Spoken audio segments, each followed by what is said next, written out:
የኢትዮጵያ ፖሊስ ዩኒቨርሲቲ ተቋማዊ ሪፎርሙን ተከትሎ በሰው ኃይል ልማት ላይ ትኩረት ሰጥቶ በመስራት ብቁ በስነ ምግባር የታነጹና በእውቀት የተደገፉ የፖሊስ መኮንኖችን በማፍራት ረገድ ቁልፍ ሚና እየተጫወተ ይገኛል። ከሪፎርሙ ወደዚህ የኢትዮጵያ ፌዴራል ፖሊስ በርካታ ስራዎች እየሰራ ይገኛል። የሚታወቅ ነው። አንደኛው ትልቁ ነገር የሰው ሀብትና የሰው ጭንቅላት ላይ መስራት ነው። የኢትዮጵያ ፖሊስ ዩኒቨርሲቲ የተለያዩ አጫጭር ጀምሮ እስከ ረጃጅም ትምህርትና ስልጠናዎችን ይሰጣል። ከዚህም በተጨማሪ ደግሞ በቆይታ ጊዜያቸውን የሸፈኑ የተለያዩ እርከን ላይ የሚገኙ አመራሮችን ስልጠና በመስጠት የማዕረግ እንዲለብሱ ያደርጋል። ስለዚህ ከጀማሪ አመራር ጀምሮ መካከለኛ አመራር እስከ ከፍተኛ ስትራቴጂክ አመራር የተለያዩ ስልጠናዎችን እየሰጠ ያለበት ሁኔታ ነው ያለው። ይህ የማዕረግ ሽግግር ከዚህ በፊት በዘፈቀደ ሲሰጥ የነበረ ወይም እንደፈለጉ ሲደረግ የነበረ ቢሆንም አሁን ግን ማዕረጉን በሚመጥን መልኩ ራሱን የቻለ ስልጠናና ኳሊኩረም ተቀርጾለት በዛ መልኩ እየተስተናገደ ያለበት ሁኔታ ይሄ በምናገኘው ኃላፊነት አቅማችን እየጠነከረ እየዳበረና ለሚሰጠንም ኃላፊነት ብቁ እየሆነ እኛንም ሀገራችንንም ተቋማችንን የምናኮራበት ሁኔታ ያመቻቻል ብለን እናምናለን። ስልጠናው ብቁ ሊያደርግ የሚችል እውቀቶች ተሸምተዋል። ሰሞኑንም ከረዳት ኢንስፔክተር እስከ ኮማንደር ማዕረግ ድረስ ያሉ የፖሊስ መኮንኖችን በአዋሽ 7 በሚገኘው በኢትዮጵያ ፖሊስ አካዳሚ የአመራር ክህሎትና የጽናት ስልጠና የወሰዱትን አስመርቋል። ዩኒቨርሲቲው ይሄንን የተቋሙን ፍላጎት ግንዛቤ ውስጥ ከቶ ምንድነው የሚያደርገው? አንደኛ ሰው ወደ መኮንንነት ሲመጣ ተፈትኖ መሆን ስላለበት ፈተና ያዘጋጃል። በቂ ፈተና ያዘጋጃል። የሚለካ ፈተና ያዘጋጃል። እዛ ይመለምላል። ፈተናውን ያለፉ ሰዎችን ደግሞ ያሰለጥናል።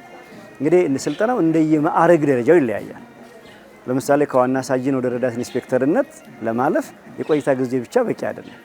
ትምህርት ዝግጅት ለምሳሌ ሃይ ስኩል መጨረስ አለበት። የመጀመሪያ እሱ ከጨረሰ በኋላ ደግሞ እኛ የዩኒቨርሲቲ የሚያዘጋጀውን ፈተና ማለፍ አለበት። ዩኒቨርሲቲ የሚያዘጋጀውን ፈተና ካለፈ በኋላ ደግሞ መሰልጠን አለበት። ማዕረግ ብቻ የመውሰድ ጉዳይ ሳይሆን እንግዲህ የትኛውም የስራ ክፍል ውስጥ ያለ አመራር ወይም መኮንን እንደ ፖሊስ ሁሉንም የስልጠና አይነቶች ማወቅ መረዳት የግድ ያስፈልጋል ማለት ነው። ስለዚህ በማንኛውም ሰዓት ግዳጅ ሊሰጠን ይችላል።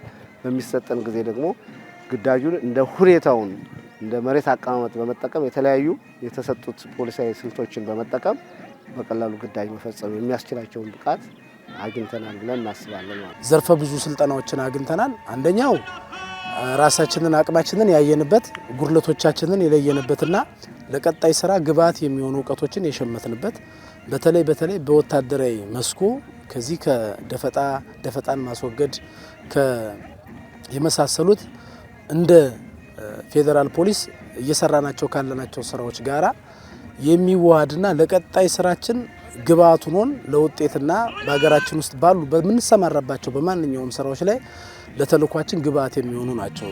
ቀደም ሲል በማዕረግ አሰጣጥ ላይ ይታዩ የነበሩ የአሰራር ክፍተቶችን በመቅረፍ አሁን ላይ ማዕረግ ከትምህርት ዝግጅት ከስልጠና ውጤትና ከስራ አፈጻጸም ጋር በቀጥታ እንዲያያዝ በማድረግ የፖሊስ መኮንኖች ወደ ቀጣዩ የማዕረግ እርከን ከመሸጋገራቸው በፊት ለዚያ ደረጃ የሚመጥን የአመራርና የታክቲክ ስልጠና እንዲወስዱ ይደረጋል።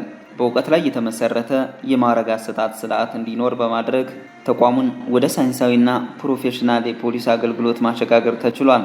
አንድን ሰው መኮንን ስታደርገው ለዛ ለመኮንነት የሚያበቃው እውቀት፣ ክህሎት እና አመለካከት አለ ወይ? እኛ ኖሌጅ ስኪል እና የአቲቲዩድ የምንለው ማለት ነው አለ ወይ ብለህ መዝነህ ከሌላው ደግሞ አሰልጥነህ ነው እና ከሪፎርሙ ወደዚህ ዩኒቨርሲቲ ያደረገ ያለው ነገር ምንድነው?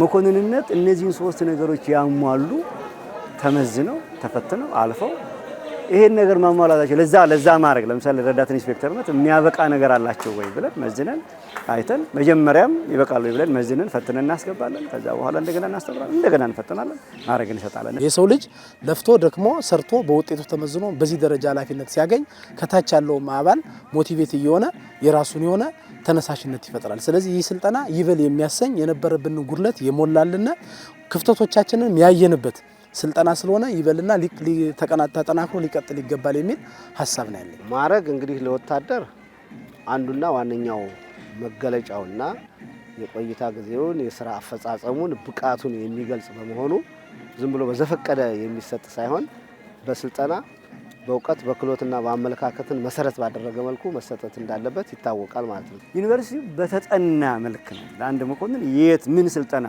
ምንድነው ልኩ ብሎ አጥንቶ በዛ ጥናት ልክ ከሪኩለም አዘጋጅቶ ያንኑ ዴሊቨር የሚያደርገውና ዩኒቨርሲቲው ሁሉ ጊዜ ለማድረግ ጊዜ ማሟላት፣ ቅድመ ዝግጅት፣ ፈተና፣ ኃላፊነት፣ ትምህርት፣ ስልጠና፣ ፈተና አድርጎ ነው ሁሉ ጊዜ ማድረግ የሚሰጠውና ማንም በዩኒቨርሲቲው የስልጠናና የምዘና ስርዓት ያላለፈ ሰው በምንም መልኩ ማዕረግ የሚያገኝበት ሂደት ቀርቷል። የፖሊስ መኮንኖቹ በቻሌንጅ ስልጠና የተልዕኮ አፈጻጸም አቅም የበለጠ በማጠናከር ማንኛውንም ፖሊሳዊ ተልዕኮን በላቀ ሁኔታ ለመወጣት የሚያስችል አቅም ማጎልበት ችለዋል። በኮሚሽነር ጀነራላችን አነሳሽነት እኛ የጀመረው የጽናት 21 ስልጠና አለ። የጽናት ስልጠና አለ።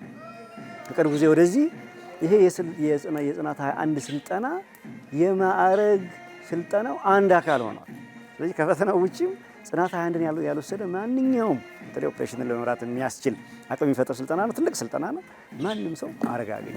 የተለያዩ የአመራር ብቃትን የሚያሳድጉ ወታደራዊ ፖሊሳዊ ጨዋነትና ስብዕናን የሚገነቡ እንዲሁም ደግሞ የግዳጅ አፈጻጸምን ወይም የጸረ ሽምቅ ውጊያንና የወታደራዊ ጥበብን መሰረት ያደረጉ ስልጠናዎች ተሰጥተዋል ማለት ነው። የተለያየ የመሬትን አጠቃቀምና የአየር ጸባይ ለውጥ እንዲቋቋሙ በማድረግ በተለያየ የአየር ጸባይ የተሰጡ ናቸው። የአመራር ክህሎት ስልጠና የፖሊስ መኮንኖች በስራ ላይ የሚገጥሟቸውን ፈተናዎችን በብቃት እንዲወጡ የሚያስችል የክህሎት የእውቀትና የባህሪ ግንባታ ሂደት ሲሆን ስልጠናው የመሪነት ብቃት ከማሳደግና ከማጠናከር አንጻር የሚጫወተው ሚና እጅግ ከፍተኛ ነው። ስልጠናዎች በዋናነት መኮንኑ አንደኛ መሪ ሲሆን በስሩ አንድም ሰው ሁለትም ሰው ጓድም ሬጂመንትም ሲመራ አንደኛው ራሱ የመምራት አቅም አለው ወይ? መጀመሪያ እንዳልኩት ለክተን መዝነን ስለምናስገባ ጋፑን ብሌተን ስለምናስገባ አለው ወይ ነውና ሲወጣ የትም ይሁን ሳፍም ይሁን ኦፕሬሽንም ይሁን ምርመራም ይሁን ዩኒቨርሲቲም ይሁን ሲመራ ስሩ ያለውን ሰው ይመራል ወይ? ስራውን ይመራል ወይ? ይሄንን መምራት የሚያስችል ስልጠና ይሰጣል። የአመራር ክህሎትን ከማዳበር አኳያ የተለያዩ የማኔጅመንት ተጨማሪም ደግሞ ከዘመኑ ጋር የሚሄዱ እንደ ፌዴራል ፖሊስም ደግሞ እየተጠቀምናቸው ያሉ ቴክኖሎጂ ውጤቶችንም እነሱንም በማስተዋወቅና በቀጣይም ደግሞ ቴክኖሎጂ መር የሆነ የፖሊስ ኃይል ለመገንባት በሚያስችል መልኩ ስልጠናዎች ተሰጥተዋል። የማኔጅመንት ስልጠናዎች ተሰጥተዋል። የሀገር ወዳድነት ክህሎት ስልጠናዎች ተሰጥተዋል። የነበሩኝን ክፍተቶች እንዳይና ቀጣይ ወደ ቀጠናዬ ስመለስ ለምመራው አዱ የተሻለ የስራ አፈጻጸምና የተሻለ ግንዛቤ ኑሮኝ ግንዛቤን በማስጨበጥና ስራዎች እንዲሰሩና ውጤት ተኮር የሆኑ ስራዎች እንዲሰሩ ያግዛል ብዬ አስባለሁ ማለት ነው።